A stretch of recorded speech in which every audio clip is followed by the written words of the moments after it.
Star Trek Strange New Worlds, Season 2, Episode 7, Those Old Scientists. This episode actually starts with animated characters from Lower Decks. That would be Mariner and her little group. Boimler is all excited to examine a portal, which was originally discovered by Captain Pike and the crew of the Enterprise. Boimler is waxing poetic about what it must have been like to be with those old scientists. The fanboy behavior begins, and it doesn't end until the episode is over. Two of Mariner's team are high-fiving for science. The one is super excited that there might be Techions. They beam down to the planet, and I think it's Tindy, she's the Orion crew member, tells Boimler that the portal was originally discovered by Orions, and her great-grandmother was on the Orion science vessel that made the discovery. Boimler questions this. Tindy responds that the Orions weren't all pirates. Somebody had to build the starships. Then Boimler says something about pirate being a more historically accurate profession for an Orion of that time period. And of course, Mariner tells him to just listen to Tindy and just shut up on this one. The other crew member, whose name I did not catch, he's all excited because he is detecting heronium. Apparently it is an element that they haven't been able to find in over 100 years. And Boimler says it was used in the original NX class ships because it's very lightweight. Everyone but Mariner is super excited about this. They behave like teenagers who just scored the last bag of an imported and discontinued flavor of Doritos. Boimler does an impression of Spock right in front of the portal and says how he wishes he could have lived back then. As one of the crew takes Boimler's picture, the portal activates and Boimler gets sucked in. Real-life Boimler is spit out the other side of the portal and comes face-to-face with Spock, Una, and La'an. Before he passes out, he tells them that they look very realistic. The intro then rolls, which is animated. Then we are back to real life. The Enterprise is supposed to be delivering grain to Select 2. Boimler wakes up in sickbay, and he says, "Computer, end program." And when it doesn't, he pokes Pike with a single finger and says, "Never mind." The childish affectation put on by an actor who is too old to be behaving that way was grating, and it didn't stop until we hit stop at the end of the episode. To make a long and horrible story short, the Enterprise encounters an Orion ship, which Pike initially wanted to fire on. Boimler convinces Pike not to, and the Orions steal the portal. It really felt like when Gates would get stolen in an episode of Stargate. Anyway, the crew of the Enterprise trades the grain in their hold for the Choppa-Eye, and there is just enough Wonderflonium left for one trip. And just as Boimler is about to leave, Mariner comes shooting out of the portal. The crew then gets to work trying to create the unobtainium to make the gate go again. Unfortunately, the ZPM module that Boimler and Spock are trying to create blows up. Thinking they're stuck, Boimler and Mariner try to contact the Orions so they can trade back, so they can still deliver the grain to the ill-placed colony with no food. They get caught by La'an, and they think their message did not get through. Boimler finally remembers that the NX-class ships used flubber in their hulls, and each new ship has a piece of flubber from an original ship included in them. They track down the piece of ambergris included in the Enterprise, and then they take it and head for the planet. It turns out the Orions did get Boimler and Mariner's message, and they are standing in front of the portal. Boimler tells them all about Tindy, whatever her name is, the Orion crew member, and how her great-grandma is on the Orion science vessel. Pike tells the Orions that they can have the credit for discovering the portal. Apparently, that's all the Orion captain ever wanted. Boimler activates the portal, and he and Mariner go home. Boimler thanks Mariner for going back to the TOS era to get him, and she asks him why he keeps calling it that. And he says it stands for Those Old Scientists. We leave Boimler and Mariner, and we now have an animated Enterprise crew with an animated Una, Pike, Spock, La'an, Uhura, Chapel, and M'Benga. They're drinking Orion Hurricanes, like Mariner had made when she was on board, but this time they have the proper ingredients as it's been given to them by the Orions. The implication is that everything is strange because of the Orion drink. They feel two-dimensional, and Spock's arm is weirdly bendy. It ends with M'Benga shouting, "What the hell is in these things?" There were a few points I skipped over. The first is Chapel and Boimler talking about Spock in a turbo lift. Spock laughed and smiled in this episode, which was distressing to Boimler. I'm hoping maybe this will put an end to the whole Chapel-Spock thing, because Chapel realizes she's turning Spock into someone he isn't meant to be, but we'll see how that goes. We also had Uhura learning work-life balance from Mariner.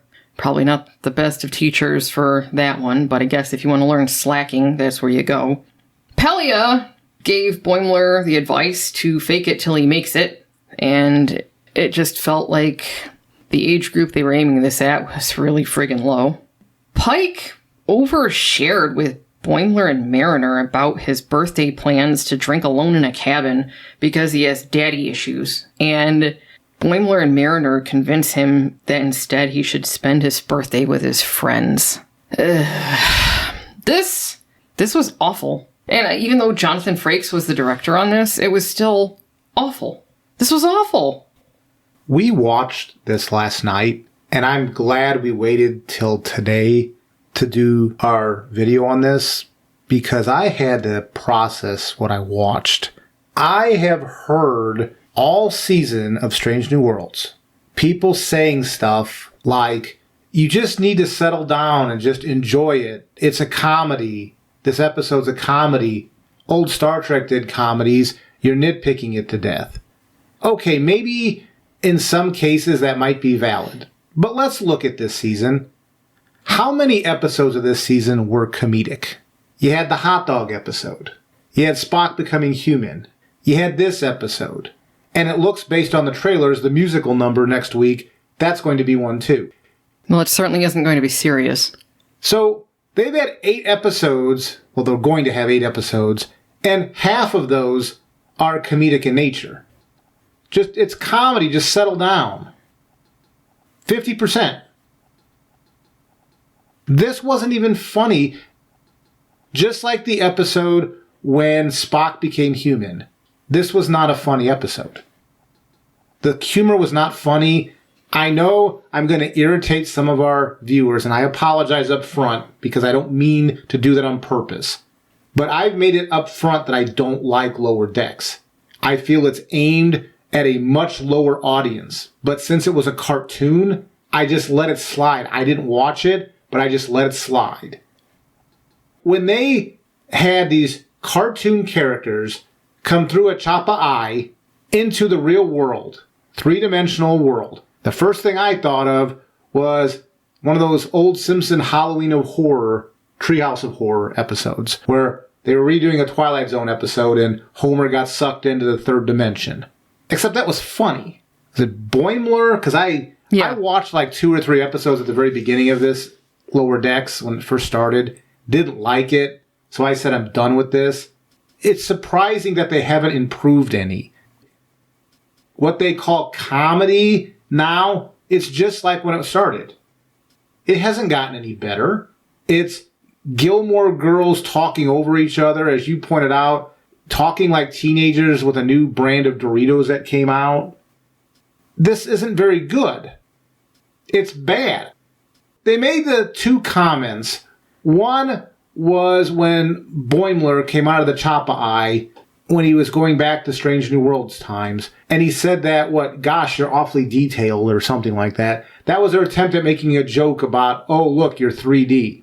And then at the end of the episode, when the crew, I guess, were getting drugged by that beverage they were drinking and they became cartoon characters and they were making jokes about, oh my gosh, look at my big eyes, look at this. So they were admitting that there was a difference in narrative between Strange New Worlds and Lower Decks. Mike McMahon is the showrunner of Lower Decks, has been preaching since day one that this is real canonical Star Trek. How can that be? I understand doing something in a different medium, like the animated series, but when you were watching that, you just took that as, oh, that's just in a different medium. Babylon 5 this fall is going to have an animated movie. It's the same characters, allegedly, just being told in a different medium. Like if you're reading a novel, that's a different medium than television live action. But in narrative, they admitted there's a difference. You're so detailed in the joke at the end with them all looking cartoony. If this person was only supposed to be Boimler and Mariner, if they were just supposed to be displaced in time, it makes no sense that they acknowledge that there's a difference between 2D and 3D. I know that's being a bit pedantic, but it matters here.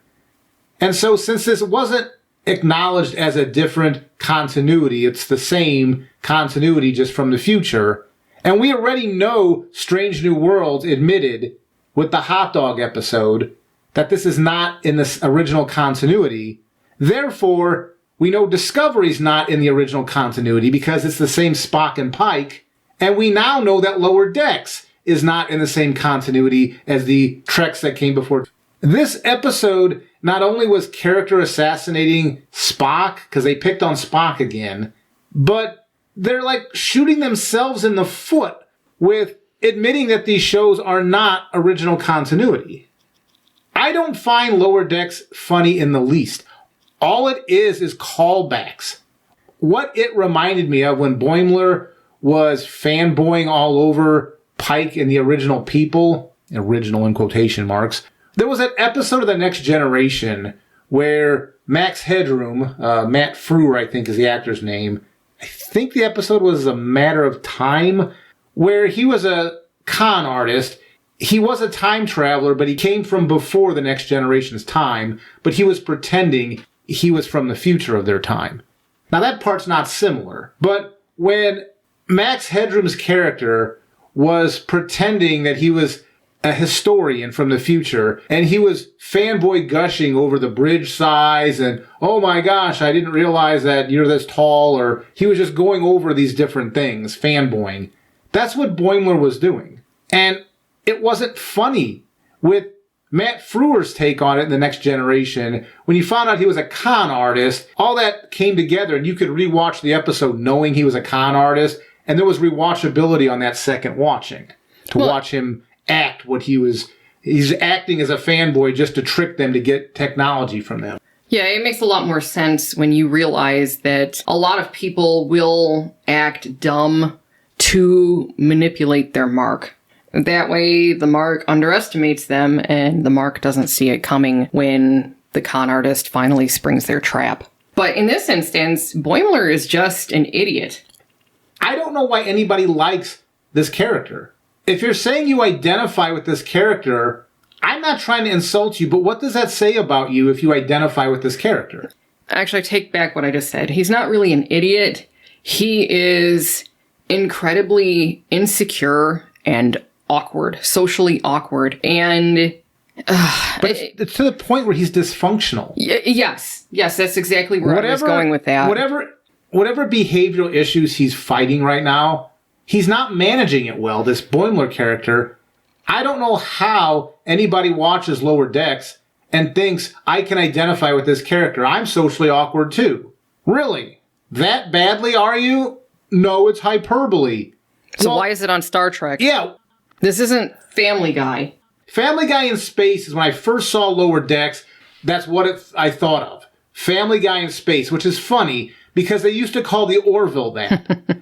And the Orville is a better Star Trek parody in quotation marks than Lower Decks.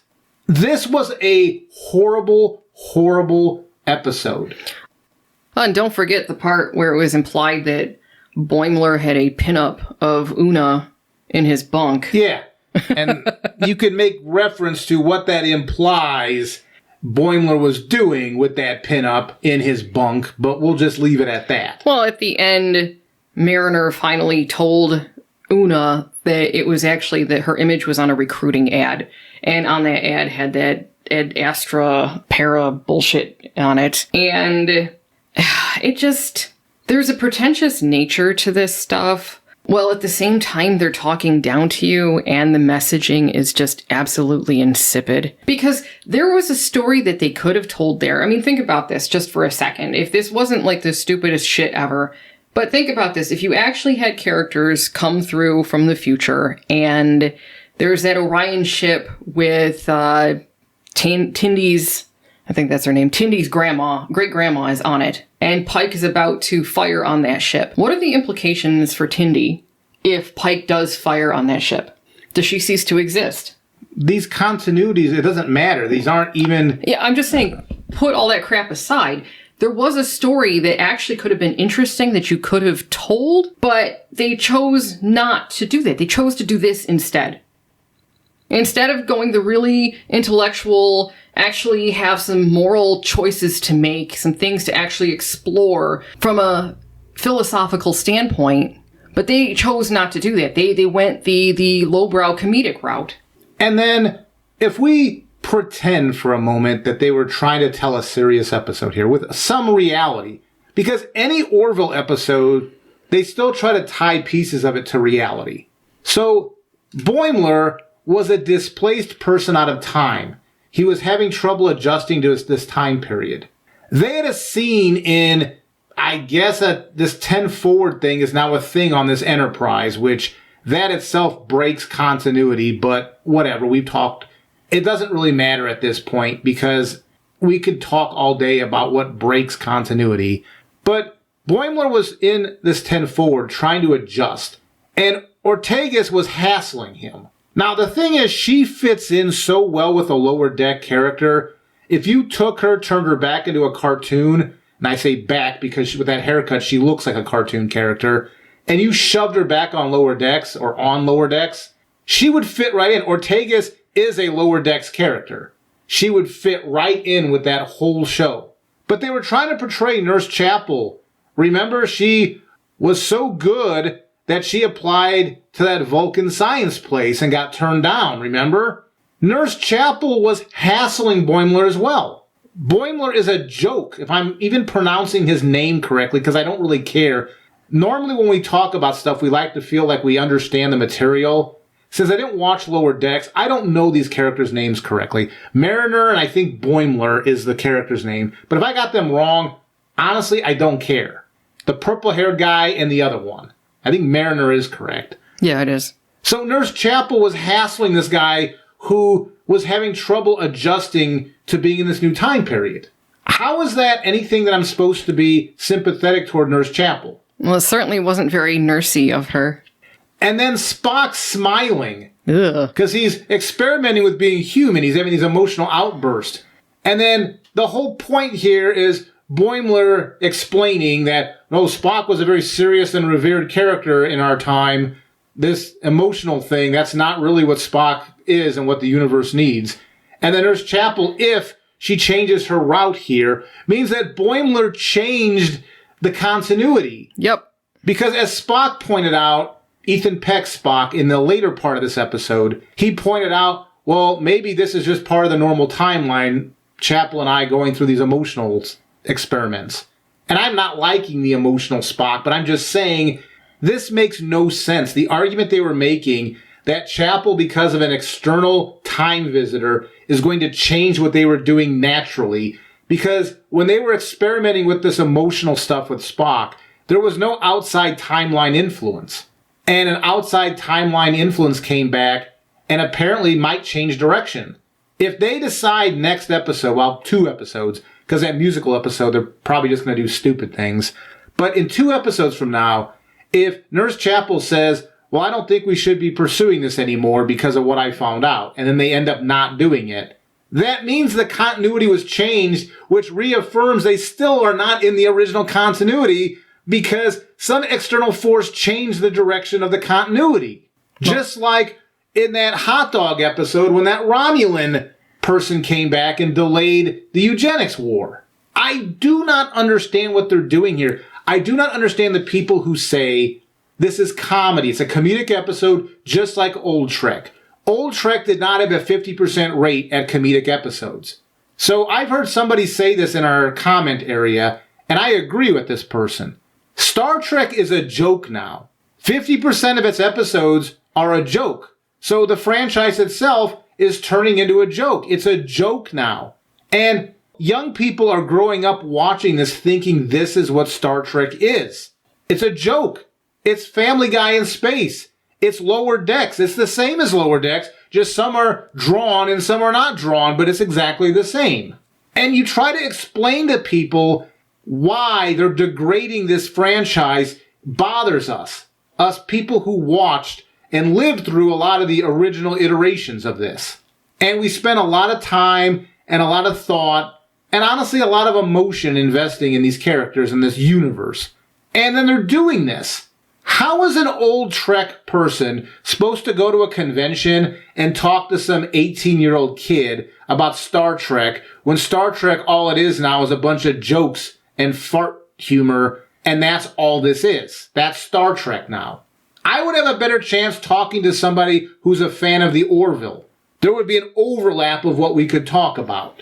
I don't think I could sit and talk to somebody who's 16, 17, 18 years old, and the only thing they know is Secret Hideout Trek. There's just nothing there to talk about. They're two completely different franchises. That's what really bothered me about this episode. The story itself was just stupid. I have difficulty saying if this was worse or the 1-2 episodes ago when Spock became human was worse. It's honestly a coin flip because each one of them has their right to argue that they are the worst episode of not only Strange New Worlds, but Molly and I were talking previously. I thought one of the worst episodes ever made of Star Trek was that Voyager episode Threshold, where they broke the Warp 10 barrier and became lizards. This episode, I think, was worse than that.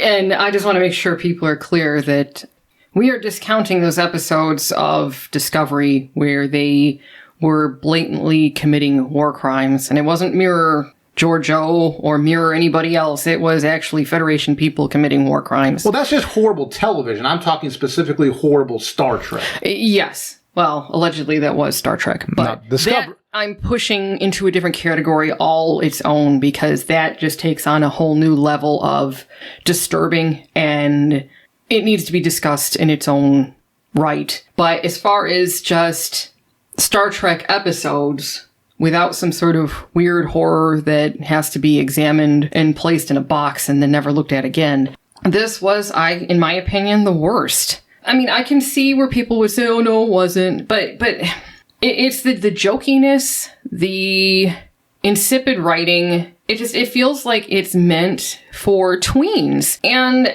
this doesn't really seem to have anything to offer anybody who's over the age of 16. It scares me there are people in their 40s, at least they claim on the internet, maybe it's not true, that like Lower Decks, that like Strange New Worlds. How? I appreciate we have different tastes, but how? Is it just a matter of, hey, I get that reference, ha ha ha ha ha. It's like that old Captain America joke from the Avengers back a decade ago, where Captain America wakes up and he's not understanding anything going on around him, but then somebody makes a reference to something that's like back in his time, and he's like, hey, I understand that reference. Is it just a matter of, as long as you get the reference, because it's calling back to old Star Trek, that makes you happy? 30 minutes of just watching, if you're watching Lower Decks, 30 minutes of just recycling the same jokes about Star Trek stuff that happened when you were growing up watching Star Trek, that makes you happy? It's some sort of nostalgic thing?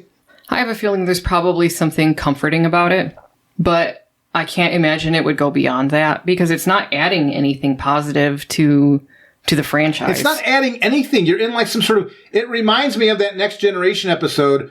Remember when they kept going back in time because their ship kept getting destroyed? Then they'd go back like a day before that and they would relive the stuff over and over again. That's what this is. It's like people who are just looking at these episodes and all they are callbacks to other better Trek. All you are is in some sort of time loop. Like, you're not moving the franchise forward at all. No. You're just living in the moment. It's like then again, another Star Trek reference. It's like you're in the Nexus, if we're talking Generations, the film, and you're just stuck in that Nexus because that's where you want to be. It's the nice, safe place for you. Yeah. I think if somebody wants to watch a time travel episode that's animated, Star Trek, the animated series, actually had an episode where Spock went back in time to when he was a kid. I don't want to spoil it for anybody in case they actually want to go watch it for the first time, but that episode was a lot better than this. Yeah, I agree. In fact, I think that was one of the best episodes of the animated series. Yeah. And they took the material seriously. Yes. They had some comedic episodes in the animated series, but that episode in particular, that was actually a very tragic thing. There was a childhood tragedy that happened that Spock had to deal with. And it was a good episode of Star Trek, animated or not. Yep. So I guess what I'm saying is, to the people who won't listen to this video, they'll just drive by and leave comments anyway, but the type of person that would say, look, it's just a comedy, just sit back and laugh at it, it's like the older Trek when they made comedic episodes. And I would ask you to consider, if 50% of the episodes this season are comedic, can you at least acknowledge it's not just a bunch of old cranky people that don't want their stuff moved around? Like Odo didn't like his quarters moved around, if you remember that episode of Deep Space Nine, when the joke was you'd move Odo's stuff around. It's not that. Can you at least admit that 50% of the episodes this season, if they're comedic, that's not in any way the same thing as the comedic take of previous Star Treks? This is something different. You gotta admit that, right? Do you actually think 50% of TOS was comedic? Or 50% of TNG was comedic? Or 50% of Deep Space Nine? Yeah, you had some Quark episodes that were funny. What was the percentage of that in the overall story of Deep Space Nine? Was it 50%? So that's the part I'm asking you, unless you're just a troll and you're not here to have a discussion or to have any useful conversation. You're just trying to drive by and be a jerk. But if you're not trying to be a jerk and you're saying, look, my take on this, is this the same as the comedic stuff from before? I'm arguing you're seeing things wrong. You're not looking at the whole picture. 50%. So that's us being unreasonable. We are so buried in the Star Trek lore that we don't have any sense of humor, and us old people just have to watch serious storylines in order for us to enjoy Star Trek. 50%.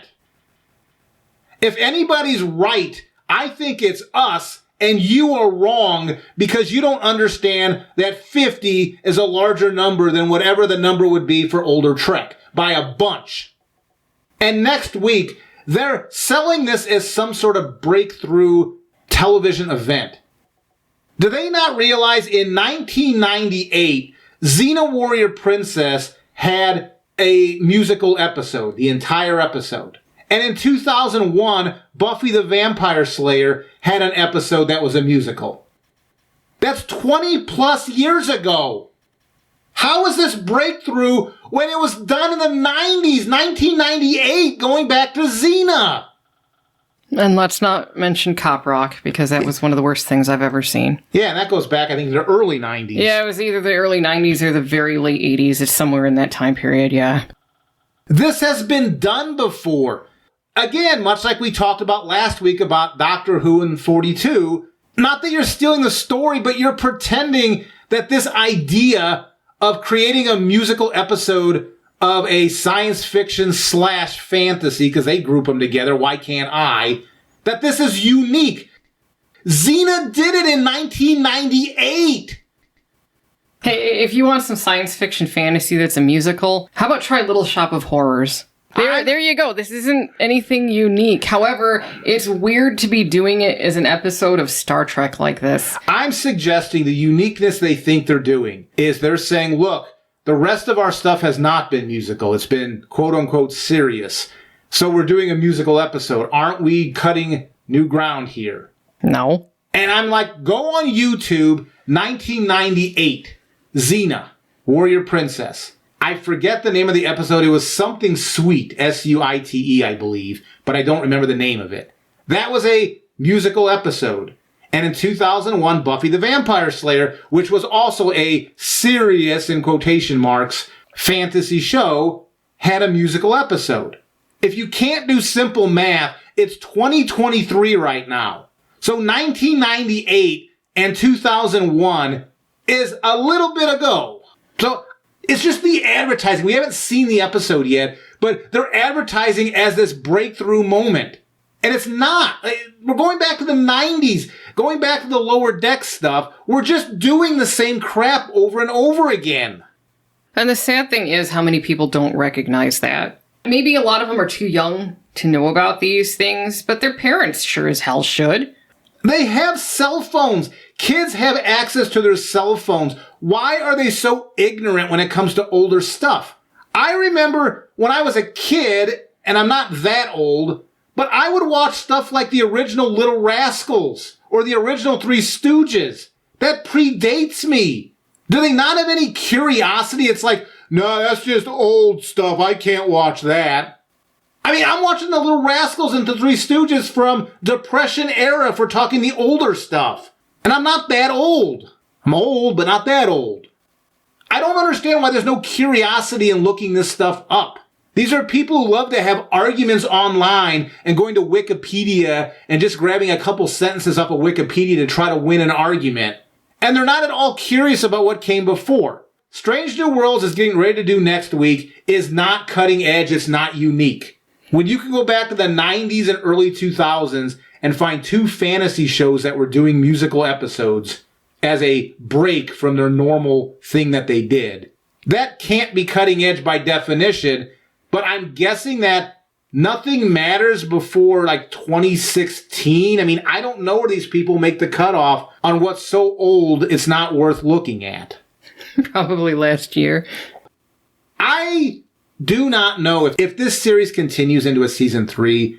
Much like I said about Prodigy, I don't know if I'm going to review this with Molly because I don't like reviewing children's shows because I'm not the core audience. So it seems unfair to me to be putting my adult take on a children's show. It'd be like me reviewing an episode of Sesame Street. I mean, I could argue like the educational value and stuff like that, but as far as entertainment for a child, I'm not a child, so it's not geared toward me. I don't know how I would review that. That's why I didn't review Prodigy, because I'm not a child. And this show, Strange New Worlds, appears to be a children's show. And I will finish out this season because I don't like stopping stuff that I've started. But if this gets a season 3, I don't know if I'm going to do reviews with Molly. Molly might continue reviewing them. I don't feel comfortable reviewing children's shows. I'm not the core audience, so I don't know what value I'll be telling a child about whether this was good or not. You're a child. You should probably listen to another child on whether you want to watch it. This was so disappointing. And what was the deal? Because we heard about this episode being released on Saturday from a commenter on one of our videos. So on Sunday, we had to, we better watch this episode on Sunday. I guess the story was they showed this at Comic-Con. So instead of pirated copies being out there, they just wanted to release it on Paramount Plus. It almost felt to me like they were trying to bury this. Because think about this. You've got the episode where Spock turned human. That was a horrible episode. Then you had last week's episode, which was better than that. Now you've got this episode with Lower Decks. Next week you got the musical. Most likely 3 of those 4 episodes, the last 4 episodes, are going to be cringy, some of the worst Star Trek ever seen. So it starts to make me wonder if they buried this episode on a Saturday release on purpose because they knew there was going to be blowback from it. And I guess they're setting up their musical as being their cutting-edge cultural touchstone moment this Thursday. Okay. So I don't have anything more to say, Molly. I could go into so many details, like Pike being back in the kitchen, and there's so many things I could talk about in this episode, but it's a children's show. I just don't feel comfortable doing that. Oh my gosh, Cookie Monster and Grover, they were using these blue fire engines. Like, I don't want to do that. I don't want to start arguing over whether Cookie Monster should have had a fire engine or a pail and shovel. I'm not going to argue that anymore with this show if they're going to do stupid stuff like this. That is aimed at such a lower audience that I cannot even imagine an adult watching this show and liking it. And I'm not trying to insult you. I just don't understand. As an adult, don't you have ideas about existentialism and fairness and the concept of fairness and this all sorts of adult questions that adult science fiction tackles. And then you get this. And then when you complain about it, it's a comedy. Just sit back and enjoy it. Like the old Star Trek had comedy. Yeah, 50% of old Star Trek wasn't comedy. So you're just flat wrong. You can either admit you're wrong and they're doing something different than normal Star Trek, or you can live in your delusion and your house full of lies about how this is the same as old Star Trek. And yes, I haven't gotten this bent out of shape since Picard Season 3. I don't want to relive that. That's when I had the wash rag on the head. You'd hear me pro wrestling yelling into the microphone because I despised what they did in Season 3 of Picard, but there's a large population of people out there that liked it. Fair enough. I'm just going to try to let that one go because we're just not going to see eye to eye. Maybe that's the same thing here. What I don't get is somebody who parses, Picard Season 3 was good, but I admit this was bad. Really? So the Penguin running around like a goofy, childish character that's really not much different than these Lower Deck characters, and you're going to put a difference between the two. Okay, all I can say is we don't see eye to eye on this. Yeah, as I said, if people want to watch an animated Star Trek, go back and watch Star Trek the Animated Series. It was so much better than this. I don't even know what to say anymore. I just don't. And I guess I'll just save more commentary for after that sing-along episode or musical or whatever the hell they're going to do, because I do have quite a bit to say about that and the cultural implications of that type of episode. But I'll save that for after that episode because obviously I haven't seen it yet. This is worse than I thought this season was going to be. I didn't see it going this way. I really didn't. Which is surprising because usually when I start an episode, I can predict exactly what's going to happen in that episode. But this season is actually aimed lower than I thought it was going to be. I really thought that they were going to go more down the Star Trek Discovery route as far as political messaging and things like that. Even if it was in your face. Yeah. At least it would be like, well, at least you're... Because one thing I'll give Discovery is when they get into their weird political stuff, I don't feel like they're aiming at children there. I mean, the characters behave like children, but the type of political messaging, they are aiming at adults with that. Yeah. It's just really cringy political messaging they're doing. Yeah, and I really thought that that's where Strange New Worlds was going to go this season. It weirdly went in the other direction. It's really gone toward what appears to be middle school level reading comprehension, and I'm surprised. I'm really surprised. And part of me won't be surprised if there isn't a season 3. Because I don't see where you go from this. It is a soap opera in space. What they've done to the characters is absolutely twisted. And we already have shows that have this kind of interpersonal crap. This one isn't really necessary, and it's not adding anything new, so I really don't know why they would continue to pour money into it. It's almost like they're trying to destroy the franchise. I was talking to Molly about this. It reminds me of the end of Terminator 2, when Arnold had to give the controller to Sarah because he said, I can't self-terminate, you have to kill me.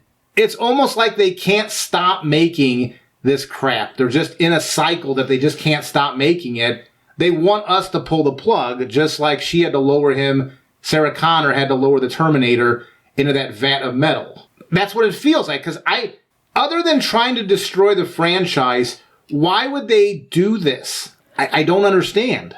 Part of me wants to say that they're doing this so that they can destroy the cultural touchstone that Star Trek was, that they can destroy the ethics that a lot of people got from watching the original series and the 90s and late 80s episodes. It just feels like they want to make sure that that isn't a part of our collective morality any longer.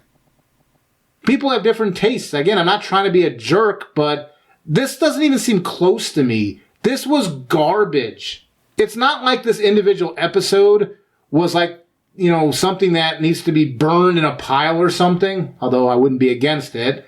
But this is a sign of season 2 of this series where this stuff is garbage. 50% of the episodes are comedy by their own definition, by commenters that drive by and hassle us and say, it's just a comedy, stop critiquing it so much.